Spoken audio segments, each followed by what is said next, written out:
오늘 함께 은혜 나누실 말씀은 신약 성경 고린도전서 1장 26절부터 29절 말씀입니다.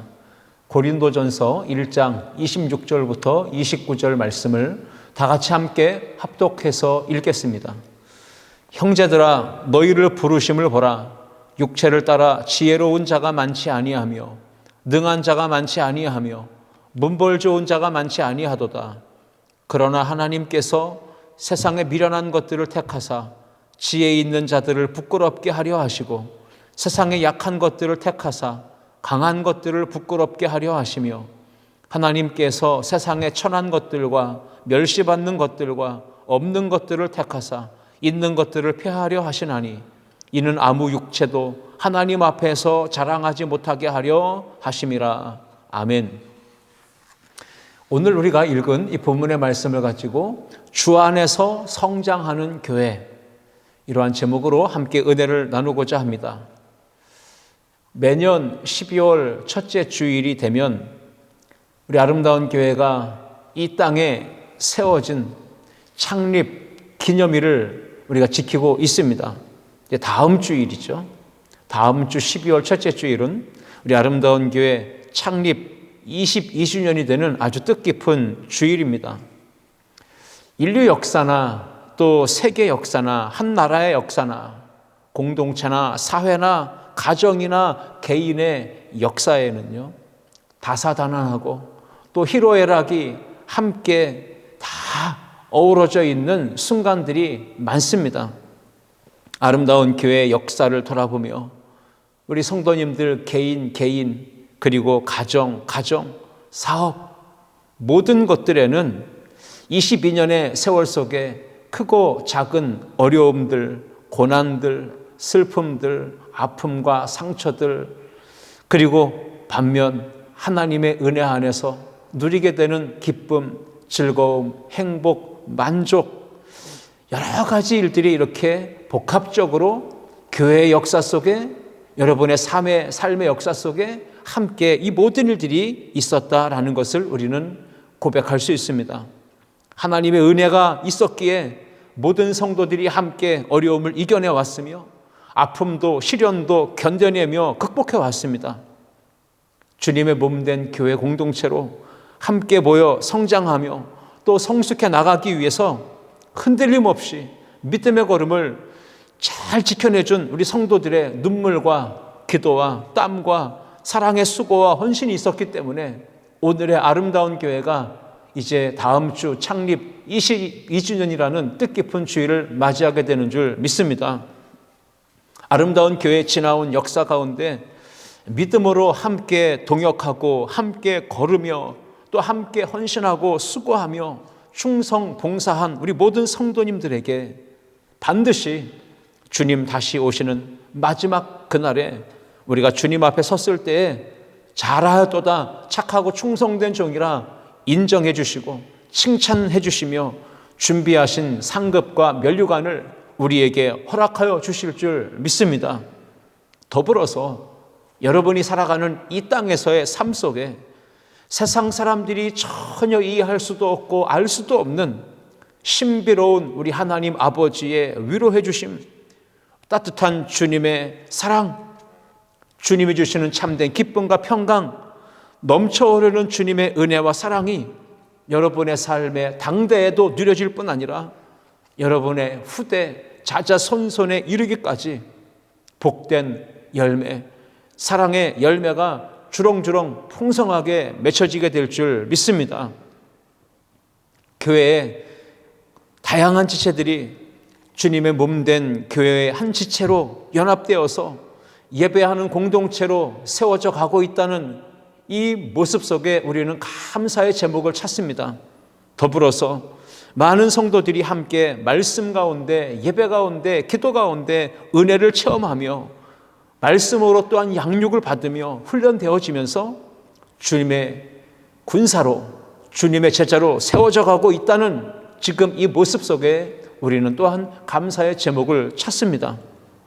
아름다운 교회가 지금까지도 그래왔듯 앞으로도 복음의 본질, 그것에 집중하는 건강한 교회가 될 때 반드시 이 땅 가운데 하나님의 나라를 더욱더 확장해 나가는데 귀하게 쓰임받는 통로가 되어질 줄 믿습니다. 이 땅에 세워진 모든 교회가 건강하게 성장하고 부흥하고 또 더불어 성령의 열매를 풍성하고 충만하게 맺으려면 꼭 필요한 것들이 몇 가지가 있는데, 오늘은 저는 그것을 세 가지로 오늘 본문을 통해서 살펴보면서 은혜를 나누고자 합니다. 우리 첫 번째 함께 읽겠습니다. 주 안에서 평안하고 화목한 공동체를 이루어야 합니다. 아멘.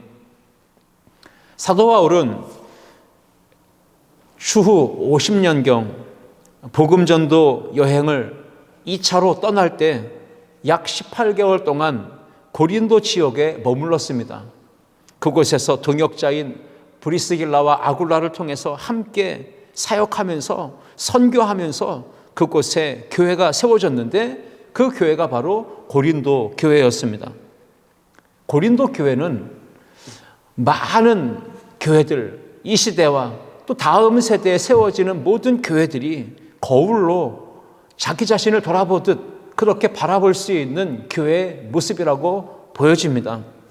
교회에 있을 수 있는, 교회 안에서 나타날 수 있는 다양한 일들을 이 고린도 교회가 그대로 우리 가운데 거울처럼 보여주기 때문이죠.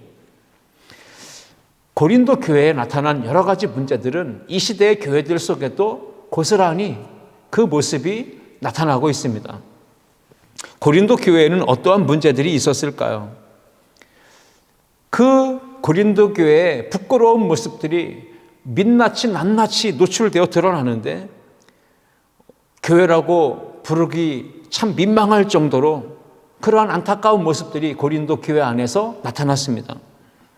이 고린도 지역 자체가 우상을 숭배하는 타락한 도시였습니다. 아프로디테 여신전이 세워져서 그 안에는 1000명이 넘는 매춘부들이 성적으로 음란한 일들을 자행하고 있었고요. 이 고린도 시 자체가 성적으로 매우 타락한 도시였다라는 것을 역사는 그렇게 증언해 주고 있습니다. 이 고린도 교회가 세워지고 사도 바울이 이제 18개월 동안 사역한 이후에 다른 지역으로 복음 전도하기에 떠났어요. 그리고 다른 지역에서 복음 전도 사역을 진행하고 있을 때 이후에 이 고린도 교회에 대한 소식이 사도 바울에게 들려집니다.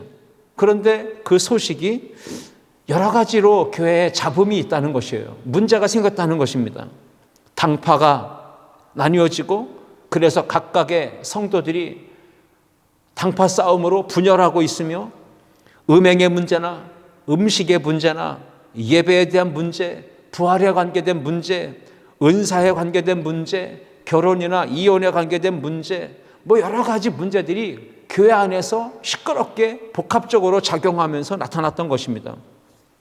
그 중에 오늘 저는 이 고린도 교회가 내부적으로 힘들어하고 있었던 이 분쟁과 분열, 이 당파의 문제에 휩싸여 있었다는 부분을 보면서 함께 은혜를 나누고자 하는데, 고린도전서 1장 11절과 12절 말씀 보시면 이렇게 기록하고 있습니다. 내 형제들아, 글로에의 지편으로 너희에게 대한 말이 내게 들리니 곧 너희 가운데 분쟁이 있다는 것이라. 내가 이것을 말하거니와 너희가 각각 이르되 나는 바울에게, 나는 아볼로에게, 나는 게바에게, 나는 그리스도에게 속한 자라 한다는 것이니. 이 사도 바울이 개척할 당시부터 부흥의 역사를 함께 경험했던 많은 성도들이 바울파, 그것을 형성하고 교회 안에 있었던 거고요. 그리고 예수님의 12 제자 중에 수제자였던 베드로를 통해 영향을 받고 지도를 받았던 성도들이 게바파를 또 형성하고 있었고, 바울의 뒤를 이어 이 고린도 교회를 목회했던 학자이고 달변가였던 아볼로를 중심으로 또 아볼로파가 형성되어 있었고, 그것도 저것도 아닌 바울파도 아니다, 게바파도 아니다, 우리는 아볼로파도 아니다, 우리는 오직 그리스도에게 속한 파를 형성해서 그리스도파라 이렇게 또 이름하는, 이렇게 4개의 파가 고린도 교회 안에 나뉘어져서 분열되고 당파 싸움을 하고 있었다라고 소식이 들려진 겁니다.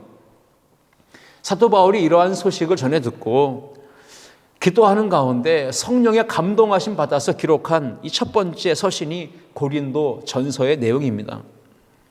무엇이라고 권면하고 있습니까? 교회는 무조건 그리스도 예수 안에서 사랑으로 하나가 되어야 된다. 이것을 권면하고 있습니다. 고린도전서 1장 10절입니다. 형제들아, 내가 우리 주 예수 그리스도의 이름으로 너희를 권하노니 모두가 같은 말을 하고 너희 가운데 분쟁이 없이 같은 마음 같은 뜻으로 온전히 합하라. 아멘. 모든 성도들은 주님의 몸된 교회 안에서 함께 한 몸 된 지체라라고 하는 것을 강조하면서 같은 말을 해야 하고 같은 마음을 품어야 하고 같은 뜻을 가져야 한다. 그래서 온전히 교회가 하나로 연합해야 된다라는 것을 강조했습니다. 교회는 건물이 아니죠. 교회는 구원받은 성도들 한 사람 한 사람이 머리 대신 예수 그리스도를 중심으로 해서 유기적인 생명체로 연결되고 한 몸으로 부름받은 공동체예요. 겉으로 우리가 육신의 눈으로 볼 때에는 성도 한 사람 한 사람이 개별적인 존재로 각각의 개체로 떨어지고 분리되어 있는 것처럼 보여요. 그러나 교회는 신앙 공동체입니다. 그래서 영적인 눈으로 바라볼 때는 주님의 몸된 교회 안에 우리가 한 몸으로 묶여져 있는 유기적인 생명 공동체라는 사실을 항상 인식하고 그걸 기억해야 됩니다. 눈, 코, 입, 귀, 머리, 목, 손, 팔, 다리, 가슴, 우리 몸을 구성하고 있는 모든 지체들이 따로따로 떨어져서 분리되어 있는 것이 아니듯 한 몸이듯 교회가 그렇다라고 하는 것입니다. 우리가 몸의 한 부분이라도 잘못해서 어디에 긁히거나 또는 찔리기라도 한다면 우리는 온몸이 통증을 느끼고 아픔을 느낍니다. 감기에 걸리기라도 한다면 몸에 열이 나고 아픔을 느끼고 기침을 하고 그렇게 함께 고통을 느끼고 아픔을 느끼는 것이 한 몸인 지체이기 때문에 그렇습니다. 이 손이 힘들다고 아무 일도 하지 않겠다고 하면서 뒷짐지고 있으면 여러분 앞에 진수성찬이 차려져 있어도 그 산의 진미를 먹을 수도 없어요. 여러분 손이 모든 일을 다 한다고 손이 혼자 사람들에게 인정받고 칭찬받고 혼자 영광을 다 받는다고 자존심 상하고 감정이 상하다고 해서 나 이제 아무것도 안 할래 하면서 아예 눈을 감고 있다고 생각해 보십시오. 여러분 그 순간부터 눈이 감겨지는 그 순간부터 손은 아무것도 일할 수 없게 되고요. 앞을 볼 수 없기 때문에 발도 한 걸음도 뗄 수 없게 되는 겁니다. 손이 음식물을 입에 넣어줘도요. 이 이가 나는 절대로 씹지 않겠어 라고 하면서 가만히 있게 되면요. 맛있는 음식을 손이 입에다 넣어주어도 이 이가 씹지 않으면 음식물을 씹어 삼킬 수가 없게 되겠죠. 그리고 이 우리 속에 있는 위가 생각하기를 나는 몸속에 있어서 보이지도 않고 그렇게 음식물을 삼키고 위로 보내면 내가 그것을 소화시키느라고 얼마나 열심히 수고하고 일하고 있는데 내 수고는 알아주지도 않고 그러면서 손이 영광 다 받고 입술이 영광 다 받고 이빨이 영광 다 받는다고 감정 상해서 자존심 상해서 이제부터 나는 아무 일도 하지 않겠어 하면서 위가 자기가 해야 될 기능을 멈추게 된다면 어떻게 될까요? 입에서 음식물이 이로 인해 씹혀져서 삼켜지게 되면 위가 열심히 일을 해야 될 텐데 그 입은 음식물을 삼켰는데 위가 기능을 하지 않으면 음식물이 소화되지 않을 겁니다. 그러면 얹히게 되겠죠. 배탈이 나겠죠. 몸에는 영양분이 골고루 분배되지 않겠죠. 그래서 영양실조가 걸리고 몸에 병이 나게 되는 겁니다. 우리의 몸은 각각의 지체들이 저마다의 사명과 기능, 역할이 있습니다. 그러한 다른 기능과 역할을 가진 많은 지체들이 하나로 연결되어 있기 때문에 유기적인 생명체라고 말하는 겁니다. 교회가 그렇습니다. 우리 몸이 각 지체 가운데 많은 지체가 있지만 그 중에 사람들이 제일 하찮게 여기고 함부로 막 굴리는 게 어디죠? 발이에요. 여러분, 발을 한번 생각해 보시면 우리 발 가운데 발가락이 있죠. 그 5개의 발가락 가운데 새끼 발가락 하나라도 다치거나 또는 부러지거나 또는 절단이라도 된다면 우리는 제대로 서서 균형을 잡을 수도 걸을 수도 없게 됩니다. 그래서 여러분, 몸에 하찮게 보이는 부분이라도 정말로 다 필요한 거죠. 몸의 지체들은 그러므로 자기 위치에서 자기의 기능과 역할을 잘 수행해야 그 몸이 건강하게 유지가 될 수 있는 겁니다. 우리 몸의 지체는 다양하고 그 지체는 각각의 위치에 정확하게 있어서 그 기능을 수행해야 합니다. 코가 여러분 얼굴에 이렇게 붙어 있어야지 그 모양새가 딱 어울리는 거예요. 코가 이 머리 꼭대기에 가서 붙어 있으면 여러분 코가 코 풀 때 얼마나 힘들겠어요. 입이 이 앞에 적당한 위치에 붙어 있어야지 밥을 먹기도 또 말할 때도 상대방이 알아듣기도 쉽지. 입이 아무데나 붙어 있다고 생각해 보십시오. 그것도 뒤통수에 입이 붙어 있으면 음식물을 먹고 마시는 것이 이것만큼 불편한 일이 또 어디 있겠습니까? 이렇듯 여러분, 하나님은 우리를 지으실 때 우리 몸의 각각의 지체를 가장 적합한 곳에다가 붙여놓으셨어요. 있게 하셨어요. 사람을 지으신 하나님이 우리 몸의 모든 지체를 적재적소에 배치하시고 기능하도록 하셨다는 거죠. 교회를 생각할 때 지체라고 말합니다. 우리 모든 성도들이 한 몸의 지체라 이렇게 얘기합니다. 유기적인 생명체로 서로 연결되어져 있는 거라고 말합니다. 얼굴이 다르고 개성이 다르고 취향과 성격이 다르고 나이가 다르고 성별이 다른 우리 모두를 하나님께서는 택하시고 하나님의 자녀로 불러주셨어요. 나아가 주님의 피로 세우신 이 몸된 교회의 공동체의 지체로 우리를 하나로 불러주셨어요. 구성원들이 각자 자기의 역할과 자기의 기능을 감당하도록 직분을 맡겨주셨고 사명을 부여해 주셨어요. 이것이 바로 교회 공동체의 모습입니다. 그런데 이 시대의 교회들은 어떻습니까? 세상에 개인주의, 이기주의적인 사고가 있는 사람들이 교회 안에 들어오게 되면 그분들은 교회 안에 공동체성을 갖지 않고 연합하려 하지 않고 따로따로 개체로 움직이려고 합니다. 그래서 교회가 분열되고 함께 모이지 못하는 그러한 힘을 갖지 못하는 상태로 빠지게 되는 거죠. 교회라는 공동체 안에는 다양한 분들이 함께하고 있습니다. 나와 다른 분들이 많아요. 취향도, 성격도, 신앙관도, 가치관도 다른 분들이 교회 안에는 너무나 많다는 것을 우리는 인정하고 그것을 받아들이며 존중해 줘야 합니다. 고린도전서 1장을 통해 보면 사도 바울은 이 교회 공동체 안에는 다양한 분들이 함께 공존하고 있다는 것을 소개하고 있어요. 어떤 분들이 교회 공동체의 구성원들로 부름받았는지 지혜롭지 못한 분들, 능력이 없는 사람들, 학벌이 좋지 않은 분들, 미련하고 약하고 천하고 멸시받고 가지지 못한 분들이 이 교회 공동체의 구성원으로 함께 모여져 있다는 것을 사도 바울이 소개하고 있습니다.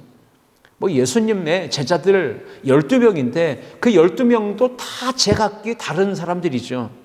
그 중에는 사회 지식계층, 인텔리겐치아라 이런 분들도 존재하고 있고요. 지적 노동 계층인 지적 노동을 하는 그런 일에 종사하는 사람들이 또 교회 안에 공동체 안에 제자들 중에 있다는 거죠. 예수님의 제자 중에는 가나안인 시몬처럼 셀로 땅에 속해가지고 열심 땅에 속해가지고 독립투사처럼 막 싸우는 그런 제자들도 있었죠. 그러니까 예수님의 제자 중에는 또 동족의 혈세를 이렇게 걷어들여가지고 매국노 취급을 당했던 세리 출신의 마태도 포함되어 있었어요. 다양한 계층, 다양한 사람들이 함께 예수님의 제자로 부름받았다는 사실이죠. 예수님은 하나님 나라를 건설하는 이 거룩한 사역에 일꾼들을 선택하실 때 빈부, 학벌, 학연, 지연, 직업, 성별, 성격 이런 걸 다 차별하지 않으시고 그런 모든 사람들을 택하시고 불러주셨다는 걸 우리가 눈여겨볼 필요가 있습니다. 그러니까 제자들의 면모는, 제자들의 어떤 구성원들은 다양한 배경을 가진 사람들이었다는 거죠. 다양한 계층의 사람들을 하나님이, 예수님이 택해 주셨고 불러주셨고 가르쳐 주셨고 그들을 품어주셨고 하나님 나라 운동에 함께 참여할 수 있도록 하셨다는 거예요. 그러므로 우리 아름다운 교회도 지금까지도 잘해왔고요. 앞으로도 더더욱 예수님처럼 모든 계층, 모든 다양한 사람들을 함께 품고 함께 더해가는 이 플러스 사역을 계속 펼쳐나가면서 화목한 공동체로 만들어져 가야 할 줄 믿습니다. 다양성을 인정하고 서로 다름을 인정하고 존중해 주면서 주 안에서 연합하고 합력할 때 우리 아름다운 교회가 주 안에서 평안해지고 화목한 공동체를 이루게 될 줄 믿습니다. 두 번째, 우리가 함께 읽어보겠습니다. 시작. 부르신 하나님의 은혜에 감사하며 찬양해야 합니다. 아멘.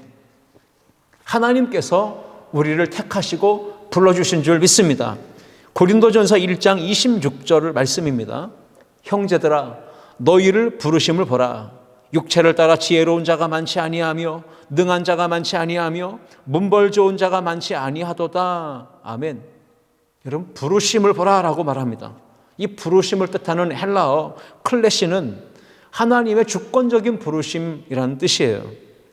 우리가 하나님의 자녀로 부름받고 교회의 일꾼으로 부름받고 사역자로 동역자로 부름받고 제자로 세움받은 것은 모두가 그 출발점이 인간이 아니라 사람이 아니라 하나님이 그 출발점이라는 걸 기억하셔야 됩니다.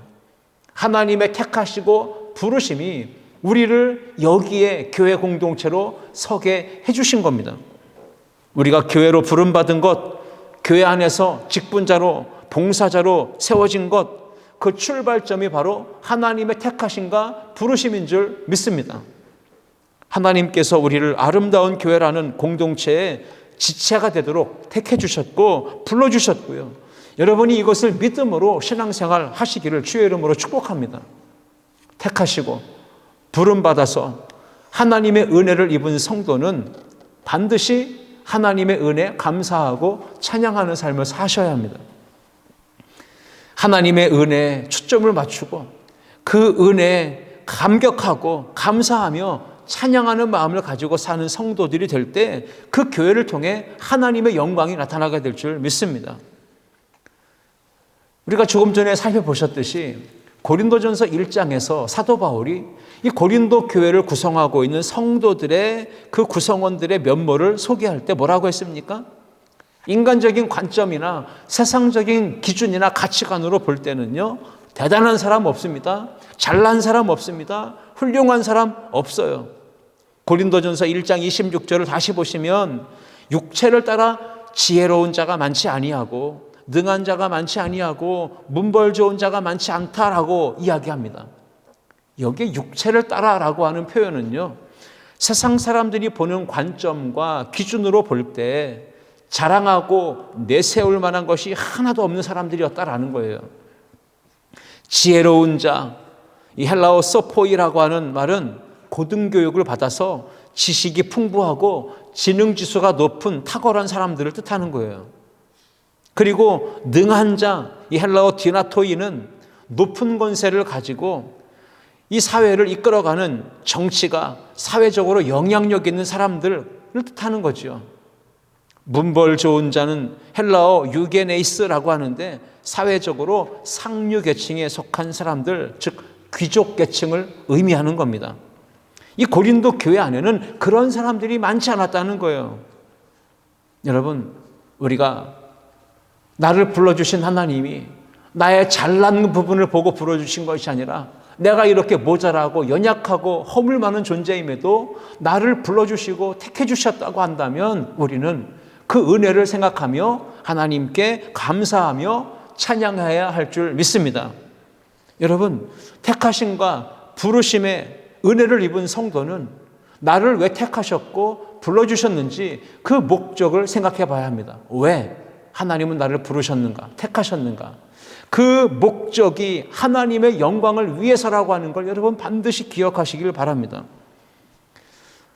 여러분, 하나님은 지혜로운 사람을 부르지 않고 능한 사람 부르지 않고 문벌 좋은 사람 택하시고 부르시지 않고 그들을 통해 교회를 구성하지 않고 정반대의 사람들, 연약하지요, 부족하고 모자라고 흠이 많은 사람들을 불러서 교회를 세우셨어요.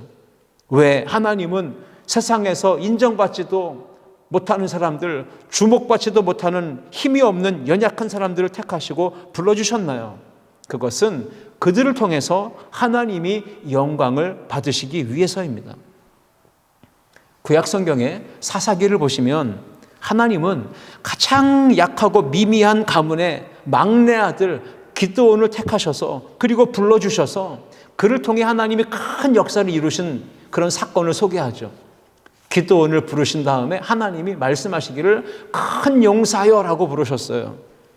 그러면서 기드온에게 미디안 군대와 맞서 싸우라고 말씀하시는데 이스라엘에서 군대를 모집했는데 32,000명의 군대가 모집된 거예요. 근데 하나님은 32,000명을 가지고 싸우라고 말씀하지 않으시고 걸러내게 하셨어요.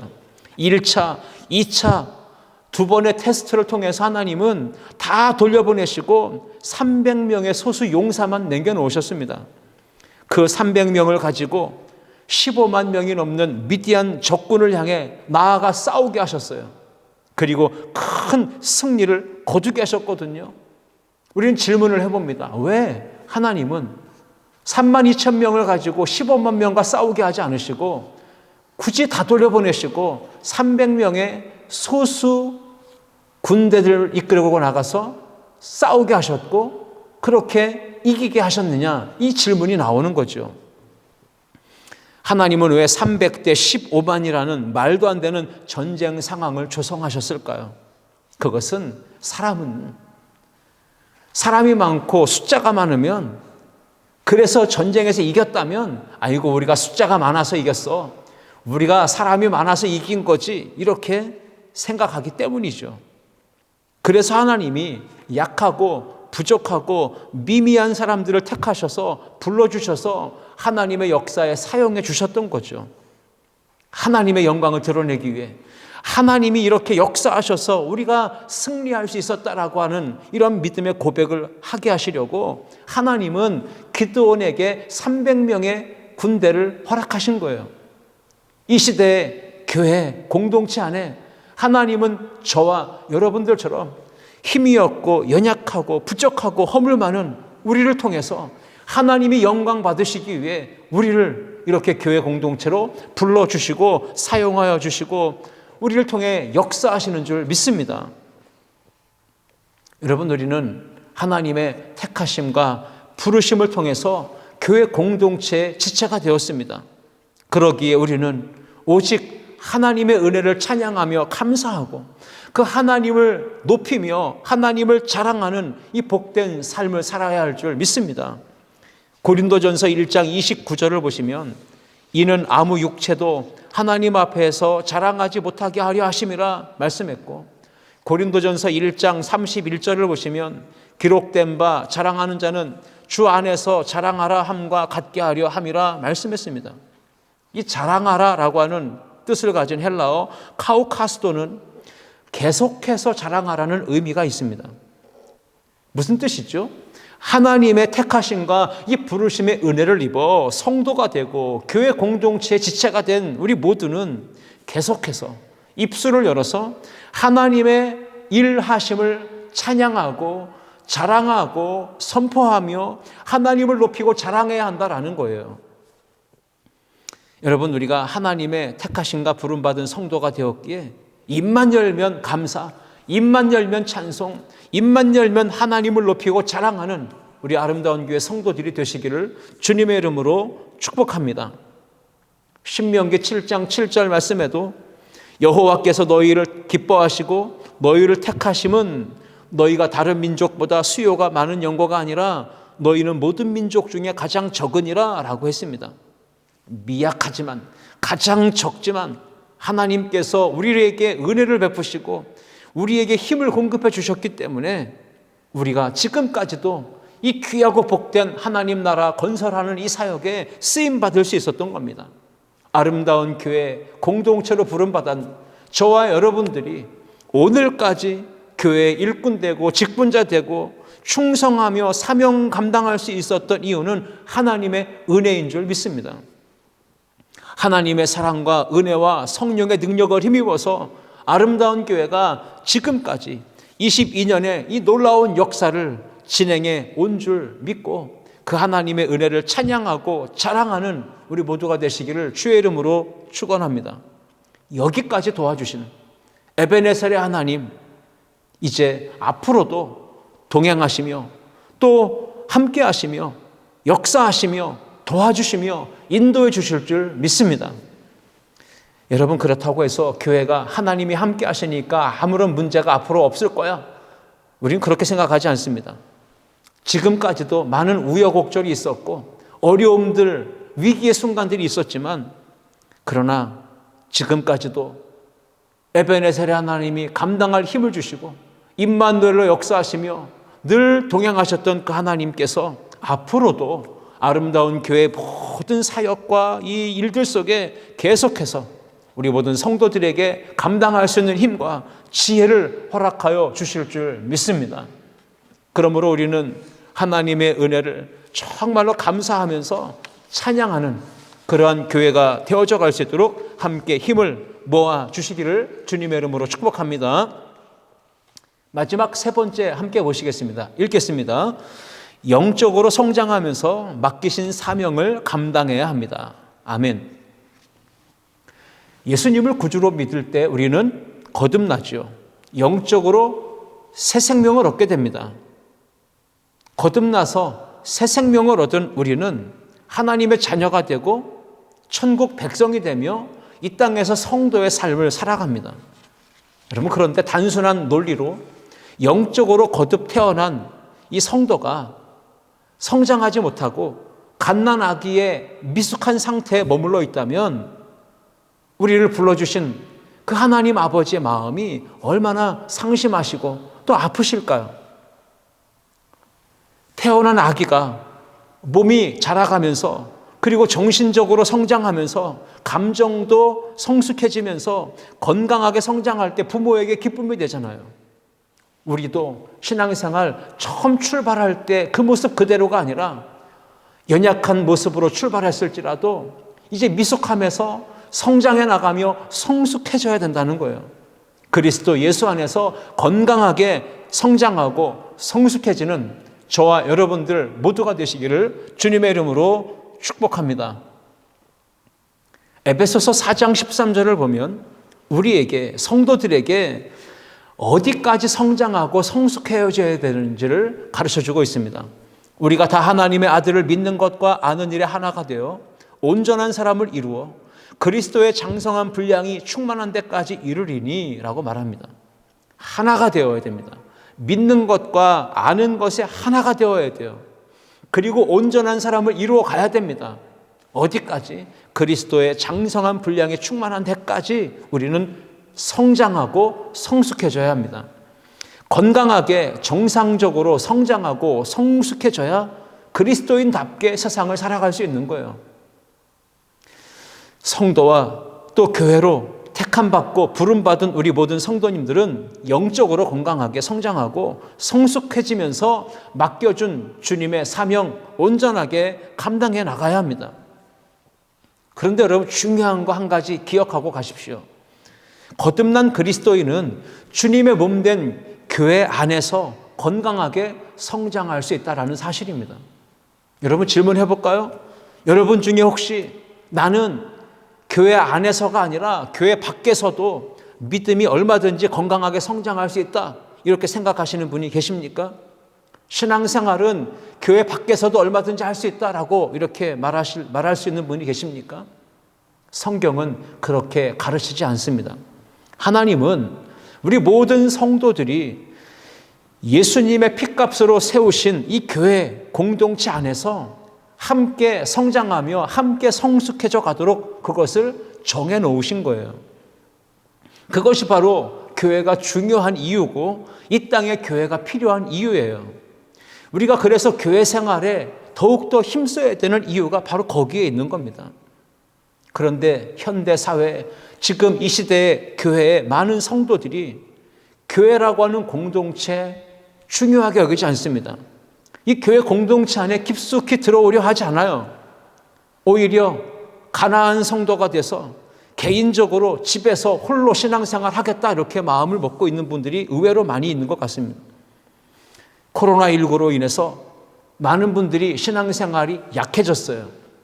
언젠간 다시 회복해야지 마음은 가지고 있을 겁니다. 그런데 정말 문제는 무엇이냐면 코로나19가 종식되어도 교회에 나가지 않겠다라고 하는 분들이 점점 많아진다는 거죠. 신앙생활을 포기하거나 아니면 신앙생활을 잠정적으로 중단하고 장기간 방학에 들어가는 성도들이 많아지고 있는 추세인 것 같습니다. 여러분, 교회는 어느 시대에나 문제가 없었던 때가 없습니다. 교회라고 하는 공동체가 다양한 계층의 사람들이 모이기 때문에 많은 충돌과 갈등이 야기될 수 있는 곳입니다. 온전치 못한 곳이 교회이기도 해요. 교회는 공사 중이고 계속해서 지어져 가고 세워져 가는 과정에 있기 때문에 그렇습니다. 교회가 수많은 문제가 있음에도 불구하고 여러분, 초대교회부터 지금까지 교회는 없어지지 않았습니다. 교회는 계속 존재하며 교회는 계속 하나님의 나라의 일들을 진행해 나가고 있어요. 수많은 문제가 있었죠. 어려움, 핍박이 있었죠. 공산주의의 박해가 있었어요. 이슬람 근본주의자들의 과격한 그 이슬람 근본주의자들의 공격과 테러가 있었어요. 온갖 우상 숭배하는 땅 그 현장에서도 교회는 함께 공존하며 교회는 계속 하나님 나라의 역사를 감당해내고 존재하고 있습니다. 세상으로부터 핍박을 당하고 조롱을 받고 있는 교회가 여러분 오늘까지도 계속해서 존재하고 앞으로도 존재하게 되는 이유는 무엇일까요? 그것은 교회가 처음 시작될 때, 출발할 때, 그때부터 이미 성령 하나님께서 교회 위에 강림하시고 교회 위에 역사하시며 교회를 품으시고 붙잡으시고 인도해 오셨기 때문인 줄 믿습니다. 교회가 교회되게 하는 것은 사람이 아닙니다. 교회가 교회되게 하는 건 프로그램이나 외형적 건물이 아닙니다. 교회가 진정한 교회되게 만드는 것은 오직 하나님의 성령과 하나님의 말씀인 줄 믿습니다. 하나님 아버지의 가장 큰 관심사가 교회예요. 그 교회를 세우신 목적은 하나님 나라 확장이고요. 복음 전도의 사명을 감당하는 것입니다. 하나님은 교회를 소중하게 여기시고 교회를 사랑하십니다. 우리 예수님도 교회를 사랑하시고 교회를 소중하게 여기셔요. 그래서 예수님이 이 땅에 육신의 몸을 입고 오셔서 가장 먼저 어떤 일을 하셨는지를 살펴본다면 예수님의 그 사역과 삶이 곧 우리 교회가 감당해야 될 사역이라고 말할 수 있습니다. 예수님께서 이 땅에 오셔서 가장 먼저 최초로 하신 말씀이 뭐죠? 그것이 바로 예수님의 사명과 연결되어 있거든요. 마가복음 1장 15절입니다. 이르시되 때가 찼고 하나님의 나라가 가까이 왔으니 회개하고 복음을 믿으라 말씀하셨어요. 하나님의 나라를 선포하신 거예요. 그게 바로 예수님이 이 땅에 오신 목적이고 예수님의 사역의 방향이었어요. 예수님께서 그러면 공생애를 마치시고 이제 마지막 세상을 떠나실 때 십자가의 사역을 마치시고 죽으시며 무덤에 장사되시며 부활하시며 승천하실 때까지의 이야기가 사도행전에 기록되어 있죠. 사도행전 1장 3절 말씀 보시면 40일 동안 그들에게 보이시며 하나님 나라의 일을 말씀하시니라. 예수님은 처음부터 마지막 순간까지 그 사역의 핵심이 뭐였습니까? 하나님 나라의 일을 증거하시고 말씀하시는 거예요. 이것이 바로 이 시대의 모든 교회가 감당해야 될 사역이라고 하는 것입니다. 에베소서 4장 1절 말씀에 이렇게 기록합니다. 그러므로 주 안에서 갇힌 내가 너희를 권하노니 너희가 부르심을 받은 일에 합당하게 행하여 라고 말합니다. 하나님은 연약하고 보잘것없고 문제 많은 우리를 택하시고 불러주셔서 교회 공동체의 일원이 되게 하셨어요. 그리고 우리를 충성되게 여겨 사명, 직분을 맡겨주신 줄 믿습니다. 우리가 부르심 받은 일에 합당하게 행하라고 말합니다. 하나님께서 우리를 교회의 영적인 가족으로 불러주셨기 때문에 여러분, 교회를 소중하게 여기시고 이 교회 공동체 안에서 한 몸으로 연결되기를 주의 이름으로 축복합니다. 부르심 받은 일에 합당하게 행하라. 균형 있게, 균등하게, 평등하게 우리를 교회로 불러주신 그 하나님의 뜻에 합당하도록, 어울리도록 우리는 균형 잡힌 신앙생활을 해야 하는 겁니다. 하나님의 부르심에 우리가 온전하게 응답하면서 신앙생활해 나갈 때 건강한 그리스도인으로서 성장할 수 있고요, 성숙해질 수 있는 겁니다. 아무짝에도 쓸모없던 우리가, 연약한 우리가 예수님을 닮아가면서 그리고 예수님 안에서 성장하면서 자라가고 성숙해지는 것, 이것이 바로 부르심에 합당한 삶이에요. 말씀을 맺겠습니다.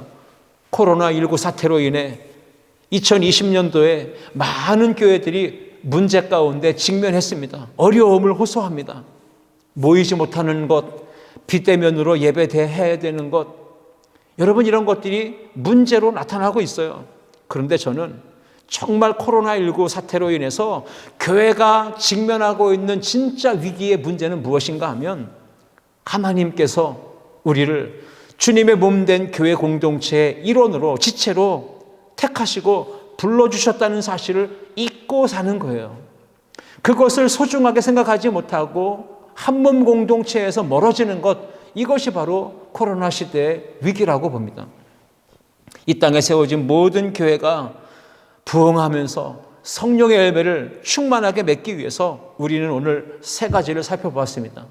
주 안에서 평안하고 화목한 공동체를 이루어 가야 하고요, 우리를 택하시고 불러주신 하나님의 은혜에 감격하고 감사하며 찬양하며 하나님을 높이는 삶을 살아가야 합니다. 무엇보다 영적으로 예수 그리스도 안에서 건강하게 성장하면서 우리에게 맡겨주신 사명, 직분을 충성되게 감당해야 합니다. 우리 모든 성도들이 이렇게 믿음의 삶을 통해 하나님 나라를 확장해 나가고 교회 부흥의 주역들이 되어주시기를 주님의 이름으로 축원합니다. 기도하시겠습니다. 사랑의 하나님 아버지, 감사합니다. 아름다운 교회를 여기까지 인도하신 에베네셀의 하나님을 찬양합니다.